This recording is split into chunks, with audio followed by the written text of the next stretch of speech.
So kayang-kayang mabuhat, mapalipat-lipat ng pwesto sa ating bahay nang walang kahirap-hirap.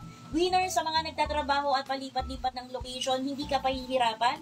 Easy to carry, easy to transport mga mamshi. And then, yung ating likod may pa-cord organizer tayo dyan. Once na iniligpit, very neatly mong maitatabi. Hindi na baga pakalat-kalat yung ating mga cord.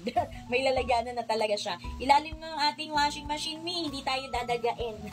Ayan. And bandang gilid naman natin mga mamshibels, nandito na naman yung ating green hose. Ayan, so tayo po ay compact, 2-in-1, makakapaglabat, makakapag-dryer in just one tap, easy to carry and space saver. And bukod pa po dyan, napakatipid po pagdating sa kuryente. Ang ating pong power consumption ay 300 watts. Kung tayo po ay maglalaba din na ng isang oras, kukonsumo lamang po tayo ng 3 pesos and 57 centavos sa paglalaba po ng isang oras. What if araw-arawin natin ang paglalaba? Isang oras, kada araw tayo ay maglalaba, i-straighten na po natin ng isang buwan.